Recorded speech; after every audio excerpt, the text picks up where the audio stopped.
ọba tó tóbi ayérayé Elédùmarè ọba.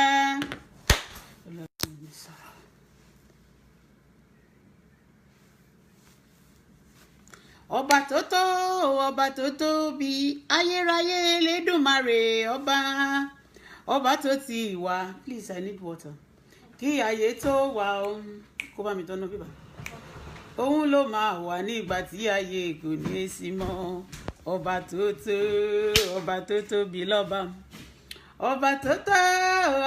tóbi ayérayé Elédùmarè ọba tó ti wà. Kí ayé tó wà òun ló máa wà nígbà tí ayé kò ní sí mọ́. Ọba tó tóbi lọ́ba. Ọba tó tóbi ayérayé Elédùmarè ọba tó tóbi ayérayé Elédùmarè ọba tó ti wà. Kí ayé tó wà mo fẹ́ mu omi ni o.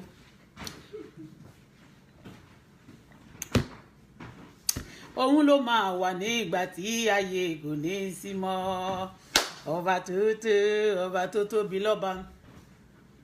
Kábíyèsí rẹ lónìí o ọba tó tóbi lọ́ba. Ọba mi àìkú àti àìdìbàjẹ́ ọlọ́run tó farati bí òkè abánimúlẹ̀ má dání arúgbó ọjọ́ ajá má jẹ̀bi ògbèjà kẹrù obo níjà. Ọba mi owó kẹmbẹrẹ bíjà ọba tó ń ṣe tẹnìkan kan ò lè ṣe ọba tó mú tẹnìkan kan ò má rí ìró àlá alágbára gíga lápá jábíjábí ẹkùn ọkọ Fáráò kìnìún ẹ̀yà Júdà gbogbo ìdílé Jésè mo kí yín mo gbé yín ga. Father, I say thank you for this moment. I worship you, Lord, because you are God. Ẹ ṣé ẹlẹ́dàá mi olówó orí mi mo yìn ọ́ o bàbá mo dúpẹ́ ẹlẹ́dàá mi mo dúpẹ́ o mo dúpẹ́ pé orí mi ò ní dáhùn mo dúpẹ́ pé mi ò ní yà mo dúpẹ́ pé gbogbo ibi tí wọ́n fẹ́ ṣe lórí mi mo dúpẹ́ pé ó dàbí wọn lórí. Olúwa mo yìn ọ́ lógo mo ṣe yín lọ́bọ̀ gbèjàkẹ́rò ògbó níjà òwò kẹbẹ̀rẹ̀ bíjà ajá má jẹ̀bi arúgbó ọjọ́ ẹ ṣé. Father, I worship you for this moment. I appreciate you so much. Ẹ ṣé Ọlọ́run.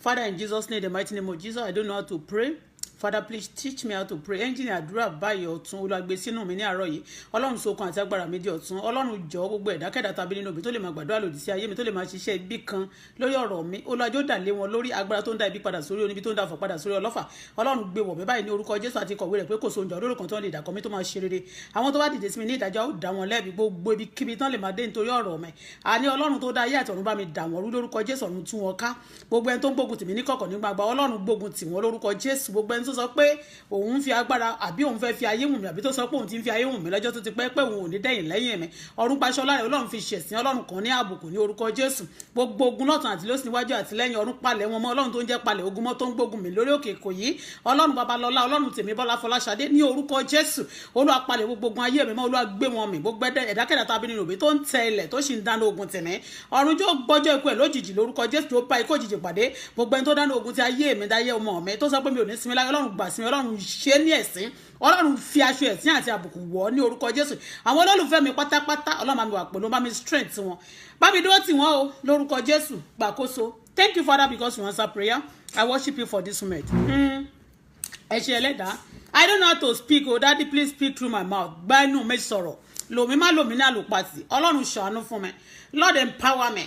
Use me again this afternoon, this morning. Father, speak to people. Whatever. Tẹ́ fẹ́ káwọn èèyàn mọ̀ nísinsìnyí. Olúwa kọ́ mi, Olúwa gbẹ́nu mi sọ̀rọ̀. Má jẹ́ n ṣì sọ lórúkọ Jésù. Olúwa mo fẹ́ àlàáfíà ìlú mi ní ká gbàdúrà fún àlàáfíà Jerusalem tó bá sì ti fẹ́ yóò ṣe rere. Mo gbàdúrà fún àlàáfíà ìlú mi lónìí lórúkọ Jésù ń ṣe ìlú Nàìjíríà. Ọlọ́run jẹ́ kí àlàáfíà kó jọba. Àwọn tó ń da ìlú náà rú sẹ̀ tó ń ṣe bí èèyàn gidi tó sì jẹ́ èèyàn burúkú ni wọ́n. Ọ̀run tú wọn láṣìírí Olúwa gbaṣọ lára wọn Olúwa kàn wọ́n ní àbòkù. Àṣírí wọn kó wà ní ìta gbangba. Ọlọ́run fa ìjọba wọn ya sẹ́. Olúwa dójú tì wọ́n. So shall it be. Àwọn tó fẹ́ àlàáfíà tèmi náà ọ̀run bá mi súre fún ọ àwọn tó fẹ́ àlàáfíà Nàìjíríà ọ̀run bá mi súre fún ọ ogologo ní títí yín o ẹ ní kó sí àjálẹ̀ oppressor àbí oppressor àwọn Mr. Wasiu Ayinde nìyẹn oppressor oppressor thank you Lord thank you Lord thank you Lord I just want to say thank you Lord. What shall I say unto the Lord? Gbogbo ẹnikẹ́ni tó bá ń wá sórí wọ́ mi tó ń ṣe àmì àdúrà tó fẹ́ mi fẹ́re ẹ gbọ́ lè ní o ẹni ọjọ́ ajé Ọlọ́run máa bá yín fàjẹ́ lò Ọlọ́run ló máa ń bless èèyàn kì í ṣe ẹ̀dá Ọlọ́run the Lord will bless you the Lord will bless you in the name of Jesus Christ. Thank you, Jesus Christ. Lord, as you are blessing my fans, my friends, my people, those who wish me well, Father, bless me as well. Restore totally. All good things you have done for me, let it be permanent. In the name of Jesus, I cover them with blood of Jesus. I cover myself with blood of Jesus. Cover my daughter with blood of Jesus. It is well with our spirit, soul, and body. Thank you, Lord, for this moment. Ẹ jọ̀ọ́ ẹ bá mi share ọ̀rọ̀ pray àwọn tó máa ń oppress àwọn ayé èèyàn. Àwọn kan tí ń bínú, wọ́n bínú gan. Ẹni tí wọ́n dẹ̀ ń gbé èmi bí mi ṣe wà yìí. Èmi bí mi ṣe wà yìí, I'm not mo sọ fún ọ pé I'm not afraid of anybody. Ogun tèmi kò ń ṣe tèèyàn, tọlọ́run alààyè ni. Ẹni tọ́lọ́run ò lè mú kò tí ì dá. Ṣé ti understand? Gbogbo itú tí wọ́n ní kò sí nǹkan téèyàn lè fẹ́ ṣe ń sìn tó fẹ́ jọ mí lójú. Ṣó ti yé? Kan tó fẹ́ ṣe ń sìn tó fẹ́ jọ mí lójú mi ì tí ì rí. In tó fẹ́ ṣe ń sìn tó fẹ́ jọ mí lójú mi ò tí ì rí, kò tí ì sí. Ṣó ti yé? So èèyàn tó bá dẹ̀ ń try láti pe rẹ̀ ní nǹkan tí ò fẹ́ tí ò jẹ́. Ọlọ́run mọ anybody. Mo máa ń sọ always pé Ọlọ́run rí ẹ owó ẹ bí ó ṣe ń ṣe bí owó ẹ bí ó ṣe ń ṣe ìkà apanimayọ̀dà ò bá rí ọ. A fẹ́ sọ̀rọ̀ wọ́n ní thank God for my life once. I give God the praise and honor because mo rí àwọn ọ̀rọ̀ tá a sọ yìí ọ̀rọ̀ little ọ̀rọ̀ tí Ọlọ́run gbẹ́nu mi sọ mo rí pé ó ní part mo dẹ̀ mọ̀ pé ó ṣiṣẹ́ agbára torí ọ̀rọ̀ Ọlọ́run ni. If they tell people today tán bá tiẹ̀ jẹ́ pé bóyá owó kan náà fi tàn wọ́n àbí nǹkan kan náà fi tàn wọ́n tán bá ní kán kó irin ìjà ọwọ́ wọn sílẹ̀ tán bá ní kán kó ogun ọwọ́ wọn sílẹ̀ ṣó ti yé yín bẹ́yẹn tán bá ní wọ́n di nǹkan kan pé wọ́n ń lọ síbi gíga ẹni tọ́lọ́run ò bá gbéga kò sẹ́ni tó lè gbéga. I remember one of my brother mo kọ́kọ́ fẹ́ sọ story yìí wọ́n dé ní ọjọ́ yẹn mo fẹ́ forúkọ bo brother mi yẹn láṣìírí step brother mi wọ́n ṣiṣẹ́ pẹ̀lú Jimoh Ibrahim àwọn náà ní finance house. There was a time tí wọ́n ní wọ́n máa jìgbà ẹ̀kọ́ tó ti pé mi àtọkọ mi wá travel out my ex husband. Wọ́n wá ń sọ story nígbà yẹn pé a ní àwa ṣẹ́ ń bò mí nítorí pé àwọn ṣẹ́ ní wọ́n ṣàyìn ṣiṣẹ́ ní finance house ṣẹ́wọ̀n tó bá ti ṣiṣẹ́ níbi oil company àwọn finance house yẹn ẹ máa ti láìkí owó ẹ mọ̀ pé wọn ó yàtọ̀ sówó tó ń san ní local government àwọn ibiṣẹ́ mi àwọn tó bá ń ṣiṣẹ́ ní àwọn kan ṣábí àwọn tó ń ṣiṣẹ́ ní mobile company oil company bankers àwọn gbogbo orúkọ bẹ́ẹ̀ ṣe mọ̀ wọ́n máa ń big bákan ní Nàìjíríà wọ́n kàn ti pé àwọn big bákan ní Nàìjíríà so wọ́n náà nígbà tí wọ́n ti fẹ́ máa jìgbà yẹn tó ti sọ pé ó máa affect ọkọ mi àbí tó ti mọ̀ nǹkan tó máa so tó ti ní ta ní ṣùgbọ́n yẹn nígbà yẹn so àwa ń wáṣẹ́ síbẹ̀ yẹn máyẹ̀ wá sọ pé ká má fi trust sínú òun o pé ká fi trust wá sínú Ọlọ́run. He was not telling me, actually telling my husband there. And then I was beside him. Ó ní torí pé ìgbà tí ìyàwó bàbá Ọbásanjọ́ pé ìgbà tán fẹ́ lọ ṣe birthday tán fẹ́ ṣe birthday yẹn pé wọ́n promise àwọn kan ní appointment. Pé ìgbà tán promise wọn ní appointment yẹn wọ́n wá ní táwọn bá ti dé láti Spain ni wọ́n ti lọ ṣe tummy talk ńgbà yẹn pé so wọ́n máa fix gbogbo wọn pátápátá kó kàn jẹ́ káwọn dé káwọn dress up fún káwọn get ready fún birthday táwọn fẹ́ ṣe tẹ́lẹ̀ àwọn bá ti dé báyìí nǹkan tó máa kọ́kọ́ ṣe nìyẹn bí àwọn ọmọ wọn tí wọ́n ti price understand Ọlọ́run jọ̀ọ́ o tán bá ti kún tòótọ́ ṣó ti yé yín kọ́lọ́n bá wa tẹ́ wọn sáfẹ́fẹ́ rere àfihàn wọn mo kàn ń sọ example ṣe ti understand wọ́n máa lọ wọn ò máa dé mọ̀ títí di èní wọ́n máa lọ wọn ò máa dé mọ̀. You know what? Ẹni àwọn tó ń promise yẹn lẹ́ni wọ́n lè ti ga o ju bọ́n ṣe wà wọ́n dẹ̀ lè má ì tí kúrò níbi náà wà. Ta ló ń sọ̀rọ̀ nígbà tí Ọlọ́run ò wí bẹ́ẹ̀? Ta lẹni tó fẹ́ máa ṣe bí ọba nínú lórí ayé tèmi? Ta lẹni tó ń ṣe bí ọba lórí ayé mi o? Tọ́lọ́run ò fi jọba tó ń pera ẹ̀ lọ́ba.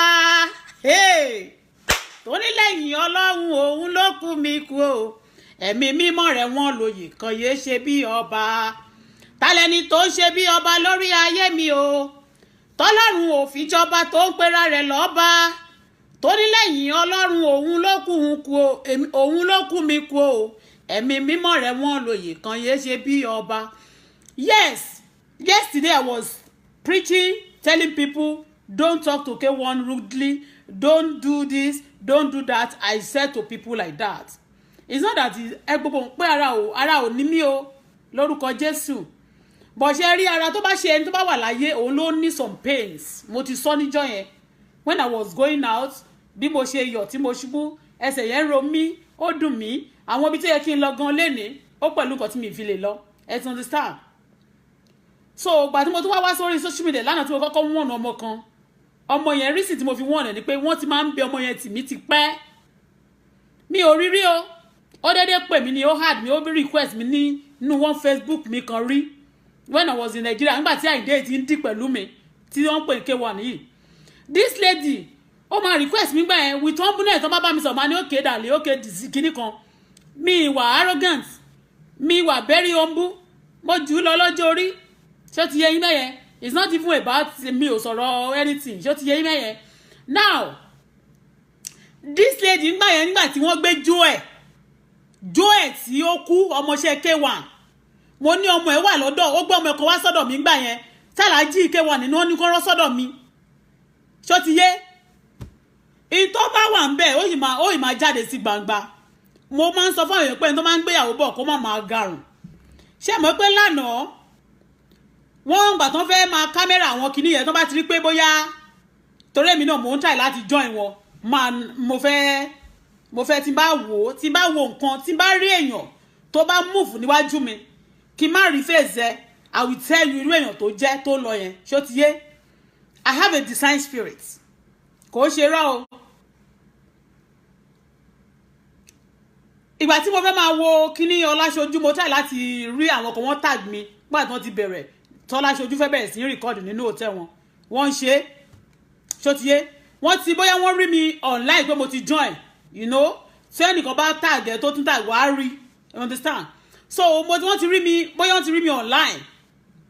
they cut it àwọn ibi tí wọ́n ṣe lánàá yẹn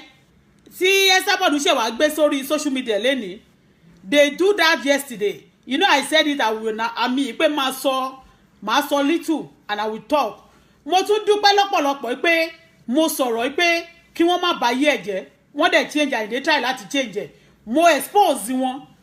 and mo dẹ̀ try kì í ṣe pé mo expose wọn at all I'm trying to preach mo fẹ́ jèrè Jésù lára ẹ̀ and I see that wọ́n change nǹkan wọn by lójú public ṣe rí pé wọ́n ní kí Esabod kúnlẹ̀ ṣó ti yé yín thank God pé ìkúnlẹ̀ yẹn ló máa jẹ kò ní jẹ other thing mọ́ bó bá jẹ́ little disgrace ló máa jẹ ó dájú pé kó sọ many things nù mi ò sọ pé nǹkan tó ṣe dá ṣe rí nígbà tó wà Nàìjíríà ṣe rí rọ́ burúkú tó pamọ́ mi ṣe rí bó ṣe blog mi tó gbé picture mi síbẹ̀ tó wá gbé titi ẹ̀ ó fi titi ẹ̀ ṣe lẹ́ẹ̀kejì pé òun ti ya wèrè pé òun máa sínwín ṣe mọ̀ pé ó ṣe still yet náà gbogbo nǹkan tí mo mọ̀ tán fẹ́ ṣe fún mi ìfẹ́ kí wọ́n ṣe fún honestly speaking kò ń ṣe pé bóyá mo fẹ́ di ọ̀rẹ́ Ọlọ́run ò ní jẹ́ kò ń ṣe pé mo fẹ́ di ọ̀rẹ́ ẹ̀ ṣó ti yé yín nǹkan tó dẹ̀ sọ tí Àyìndé sọ pé òun fẹ́ sọ the voice torí pé ó ti rí pé wọ́n ti ní kó stop mi I'm unstoppable nísìnyí àwọn èèyàn ti yàn án ẹni tó lọ́run ò yàn ta ló yàn án ta làwọn tó gbọ́wọ́ ẹ̀ sókè ìyẹn ni story tí mo kọ́kọ́ sọ mo sorry gan láti mú story bàmá yẹn wá o Stella Ọbásanjọ́ ó promise brother mi yẹn ló sọ fún wa ń gbà yẹn pé ó mà promise ọ̀rẹ́ nǹkan àwọn mẹ́ta ní appointment l'Abuja torí brother mi yẹn lára àwọn strong member APC ní Ondo State mi ìfẹ́ dárúkọ ẹ̀ now I'm not a politician àǹtí bá dárúkọ anybody tó bá jẹ́ APC àbí PDP àbí anybody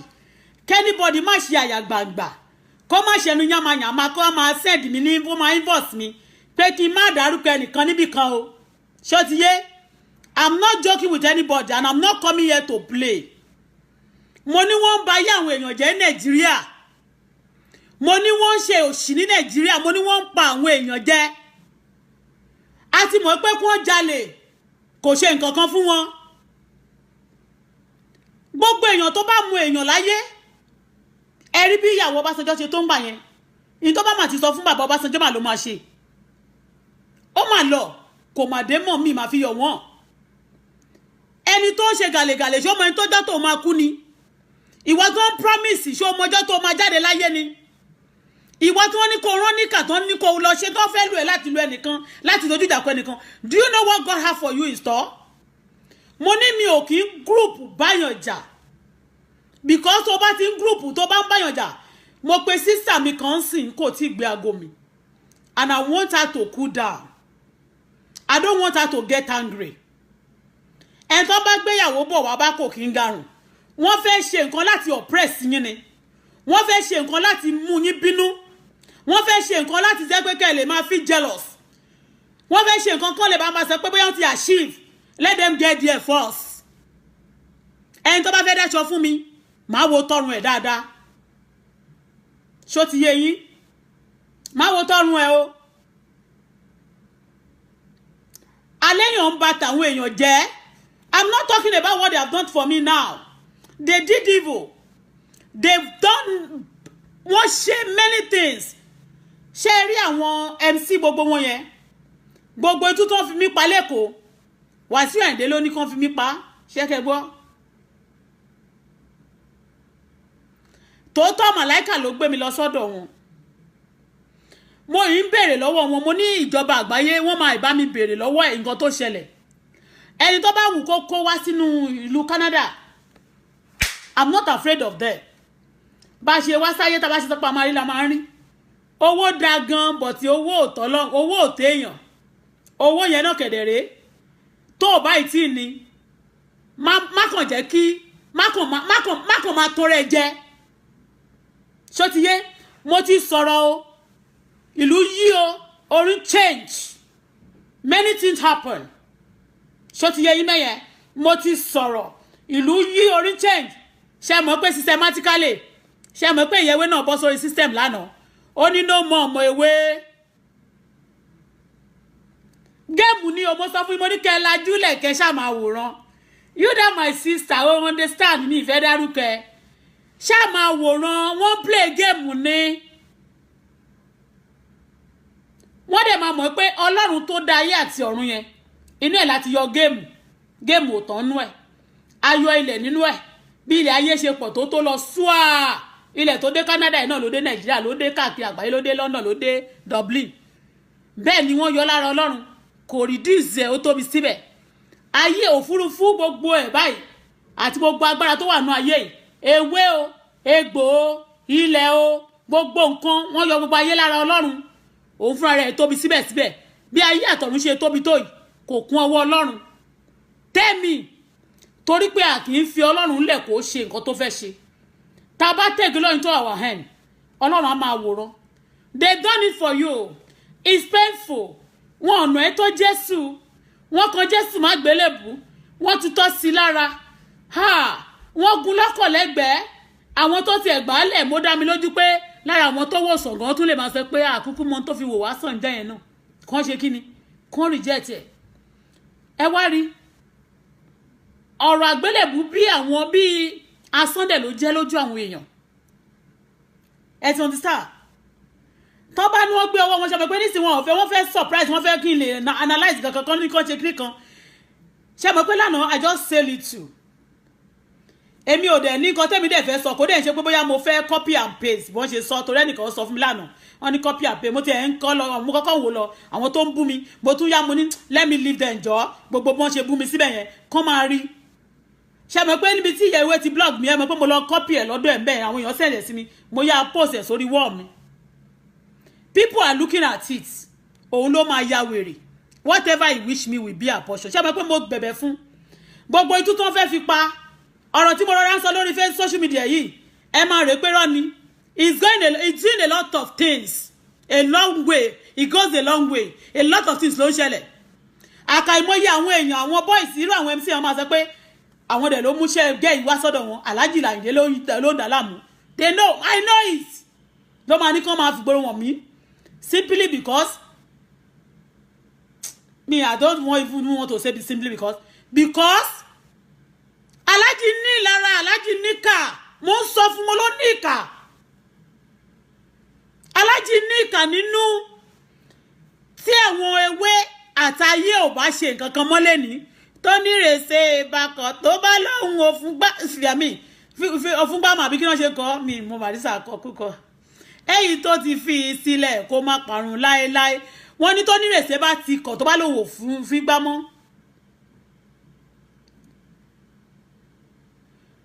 ó ní rèsè bá ti kọ̀ tó bá lóhun fi gbá mọ́ èyí tó ti fi lẹ̀ nǹkan kò lè parun is very when everybody lórí all over the world wọn ò dẹ̀ tí gbé kúrò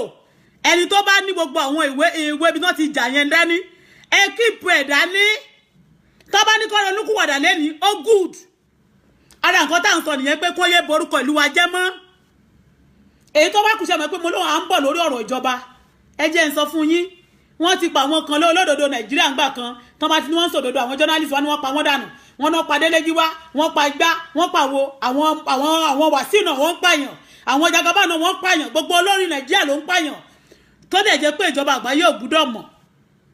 ṣótiyé wọ́n máa ń rí àwọn nǹkan míì ò wọ́n kọ́kọ́ máa wave wọ́n máa ṣe bí pé wọ́n rí they will do one like this nǹkan náà máa ṣe tí wọ́n ní ṣe mímọ̀ I'm telling you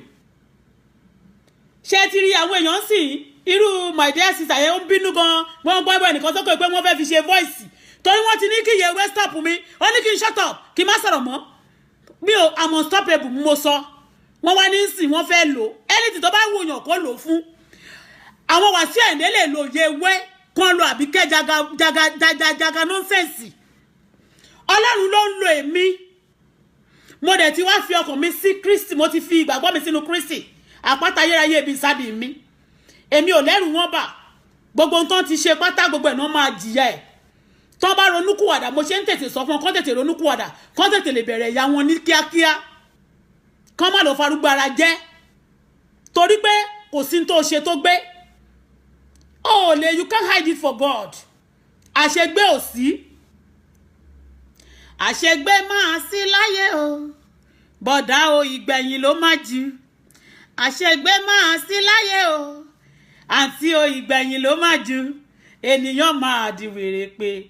bó pẹ́ títí ìkọ́gì ìkàgbàdo ohun ọ̀nìyàn bá ti gbìn òun lọ máa ká dandan ìwà jèrè iṣẹ́ rẹ̀ àwẹ̀ mi máa jèrè iṣẹ́ mi o kí olúlé ọlọ́nà yìí kọ́bẹ́ síta kọ́ mi kà ṣòroro èmẹ̀ ìṣògùn ayé o èrè ìṣẹ́rẹ̀ lọ́jẹ́ ni ìwọ màmá kó ti rí òdòyún mọ́mọ́ lọ́mọ nínú ìwọ bọ̀dá kó ṣẹlẹ̀ ó máa ń wílé ọmọ lọ́mọ lọ́nà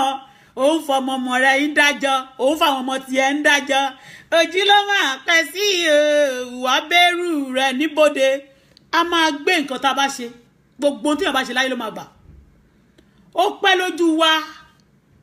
a máa rí a máa bẹ̀rẹ̀ fẹ́mi gígùn ní àtàlàáfíà you understand wọ́n gẹ́gẹ́ nìkan sókè géèmù tó ṣẹ̀ṣẹ̀ bẹ̀rẹ̀ you don't know where it's going to mo ti kọ́kọ́ sọ mo ní wọ́n gbé lọ lálẹ́ ni mo ní wọ́n gbé ìyàwó lọ lálẹ́ ṣé mo pé mo bẹ̀bẹ̀ fún lánàá mo ní kó má ṣe kúburú fún mo yìí ń ṣe sọ fún náà because he has children tí ẹ bá gbógun ti èèyàn irú ogun tó ń gbé tì mí ní tó máa ń dùn mí bẹ́ẹ̀ ní tọmọ mi I cry when I remember my darling daughter because when she see me weeping crying struggling she cry it pains me when I feel the pain tí bá ti wá rí tọmọ mi ó máa ń dùn mí gan wọ́n ṣe many things kò kí ń dùn mí mọ́ ṣùgbọ́n gbà mí tí bá rántí ọmọ mi ó máa ń dùn mí Jésù fúnra rẹ̀ nígbà tó tó stage kan wọ́n ní kò ṣojo nígbà tó rí ó ẹ̀rù Jésù gbọ́ ó sunkún Jésù